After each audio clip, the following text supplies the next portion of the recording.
Olá, sejam muito bem-vindos. Hoje a gente vai mergulhar num conceito que é super importante e, ao mesmo tempo, bem complexo: o racismo estrutural. A nossa conversa vai ser baseada num seminário incrível preparado por estudantes do ensino médio lá de Minas Gerais. A ideia é a gente entender juntos como o racismo é muito mais do que um xingamento ou um ato de preconceito. Ele, na verdade, molda o jeito como a nossa sociedade se organiza. Vamos lá?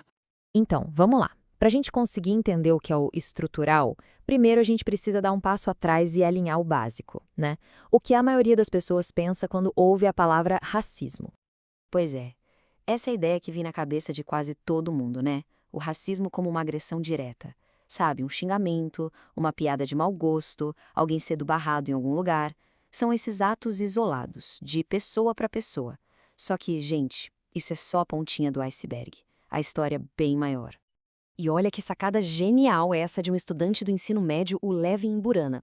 Ele diz que o racismo estrutural mostra como algo que parece simples, na verdade, abre uma porta para uma discussão gigantesca sobre poder e desigualdade na nossa história. É a ponte perfeita do individual para o coletivo, para a gente entender como a nossa sociedade se organiza. Olha, essa frase do Caio de Oliveira Souza já coloca a gente direto no centro da questão, né? A gente não está falando de uma coisa que acontece de vez em quando, um ato isolado. A gente está falando de um sistema, de algo que virou rotina. E como ele mesmo diz, uma rotina que precisa de muita coragem para ser mostrada. Olha que forte isso que a Josiane Gomes diz. Ela fala de uma ferida que sangra em silêncio. É uma imagem que captura perfeitamente esse dano que é contínuo, sabe? Uma dor que nem sempre está na superfície, que não é óbvia, mas que é sentida de uma forma muito, muito profunda. E aí vem o Gustavo Júnior e adiciona uma camada a mais nisso tudo. Ele toca num ponto central, a normalização. Quer dizer, como é que algo tão prejudicial, tão danoso, acaba virando parte do dia a dia, da rotina? Quase como se fosse assim mesmo, sabe? O padrão. Para fechar essa primeira parte, a Vanessa Pereira vai direto ao ponto, né? Ela fala daquela injustiça profunda de ser julgada pela aparência e não pelo que a pessoa é, pelo que ela pode oferecer. Juntando essas três falas, fica claro que a gente está falando de um problema que é muito real e muito pessoal. Essa fala da estudantina Paula Barbosa já começa com um ponto essencial. A palavra-chave aqui é naturalizado. Sabe o que isso quer dizer? Que não é visto como algo estranho, um erro no sistema. É tratado como se fosse normal, parte da rotina da população negra. E aí vem a Sabrina Nunes e complementa essa ideia de um jeito brilhante. Ela chama de preconceito disfarçado de rotina. É isso.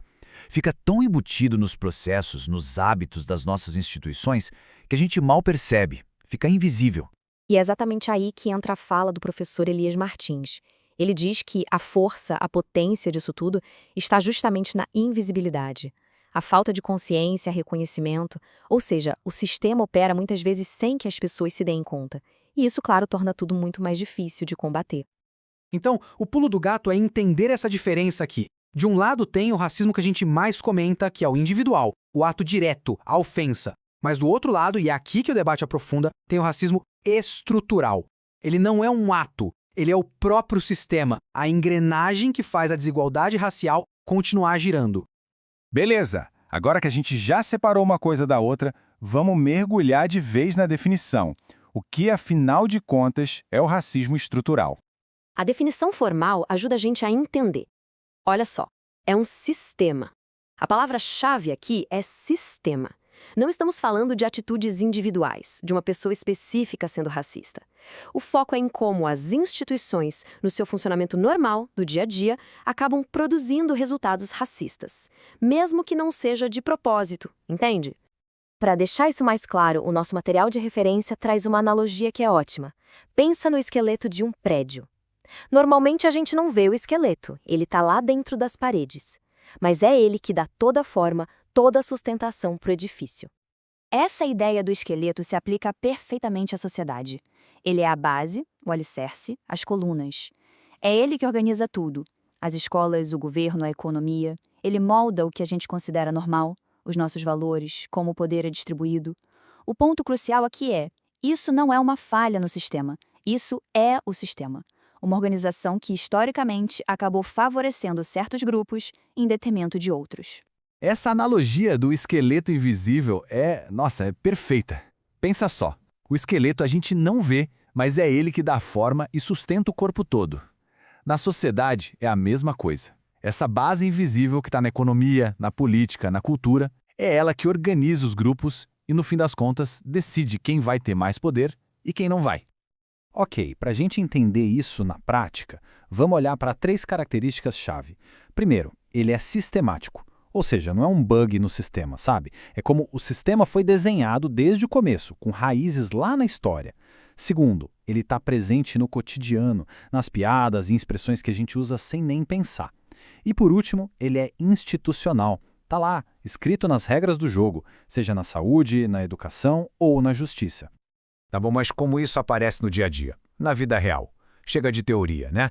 Vamos ver agora alguns exemplos bem concretos de como esse esqueleto invisível funciona em áreas diferentes da nossa vida. Olha, no mercado de trabalho, por exemplo, o negócio é bem claro e dá para ver nos números. A gente vê pessoas negras ganhando menos para fazer o mesmo trabalho, vê também que é muito mais difícil para elas chegarem em cargos de chefia, de liderança. E o resultado disso? A maioria acaba em empregos mais precários, com menos direitos, o que cria um ciclo de instabilidade que passa de geração para geração. E na educação? Bom, infelizmente a história se repete. O acesso a uma escola de qualidade é super desigual. As escolas em bairros onde a maioria da população é negra costumam receber bem menos dinheiro, menos recursos, e não é só a estrutura física, não. É o que se ensina. Muitas vezes a história e a cultura afro-brasileira, que são riquíssimas, são simplesmente ignoradas ou diminuídas dentro da sala de aula. Agora, na saúde, aí a coisa fica ainda mais séria. A gente está falando literalmente de vida e morte. Existe uma dificuldade enorme para conseguir um atendimento digno. E isso se reflete em números assustadores, como taxas muito mais altas de mortalidade de mães e bebês negros, fora os relatos de violência obstétrica, que são muito mais comuns entre as mulheres negras. Isso mostra como o sistema afeta o corpo das pessoas de um jeito brutal. Quando a gente olha para o sistema de justiça, então, a desigualdade é gritante. Os números mostram. Pessoas negras são o principal alvo das abordagens policiais. E quando são abordadas, o tratamento é muito mais duro. E qual a consequência disso? Elas são a imensa maioria da população nos presídios do Brasil. A foto não podia ser mais nítida, né? É a estrutura funcionando a todo vapor. Agora, o sistema de justiça. Aqui o retrato é gritante, é quase um soco no estômago. A gente vê claramente no gráfico, a população negra é a maioria absoluta dentro dos presídios no Brasil. E isso é um reflexo direto de abordagens policiais seletivas, da criminalização da pobreza. Ok, a gente viu os dados, viu os gráficos. Mas e aí? Qual é o custo real de tudo isso na vida das pessoas? Porque os números contam uma parte da história, né? Mas a dor, o peso disso tudo é individual. Essa frase da estudante Juliana Pereira fecha essa parte com chave de ouro. Não precisa cavar fundo, não. É só observar. Observar como as coisas funcionam para ver que o racismo estrutural está ali, presente. Ok, a gente viu os dados, a gente entendeu a estrutura. Mas e as pessoas? Qual é o custo humano disso tudo? Como isso afeta a vida de alguém no dia a dia? E o preço é altíssimo. Pensa no que é viver sob essa pressão o tempo todo. Isso afeta a saúde mental, a saúde física, pode levar a doenças crônicas por causa do estresse, cria uma insegurança sobre a própria identidade, sobre a própria beleza, porque os padrões que a sociedade impõe simplesmente não te representam. Tudo isso junto causa um trauma, um sofrimento enorme e contínuo. No fim das contas, o que isso significa? Significa que a gente vive num sistema onde muitas vezes a cor da pele de uma pessoa, as suas características, acabam pesando mais do que o seu talento, o seu potencial, o seu valor como ser humano. Bom, depois de ver tudo isso, ficar parado não parece ser uma opção, né? A grande pergunta é: e agora? O que a gente faz? Vamos falar um pouco sobre a necessidade de mudança. E essa mensagem da Stephanie Eluarda traz um ar de esperança, mas, mais importante, um chamado para a ação. Ela fala que está na hora de mudar, de trabalhar em conjunto para construir um futuro diferente. Um futuro onde a raça ou a origem de alguém não seja o que define as suas chances na vida. E esse ponto aqui é crucial e foi muito bem colocado pela estudante Michele Rodrigues. Hoje em dia não dá para dizer que falta informação. A gente sabe que o problema existe. Então, o problema não é falta de conhecimento. O verdadeiro desafio, o que está faltando, é a vontade de mudar. Vontade política, institucional, coletiva, para realmente mexer nessas estruturas. E a gente termina exatamente de onde começou. A primeira citação falava que a injustiça se tornou rotina. Se isso é verdade, se a injustiça virou o normal, a pergunta que fica não é só para os outros, é para todo mundo. É uma pergunta para a gente refletir. Como é que a gente quebra essa rotina? E a conclusão da estudante Daisy Barbosa é direta, poderosa e resume toda a nossa conversa. A igualdade, que está escrita na lei e no papel, ela não vira realidade enquanto a estrutura que cria e alimenta a desigualdade continuar de pé. Simples assim.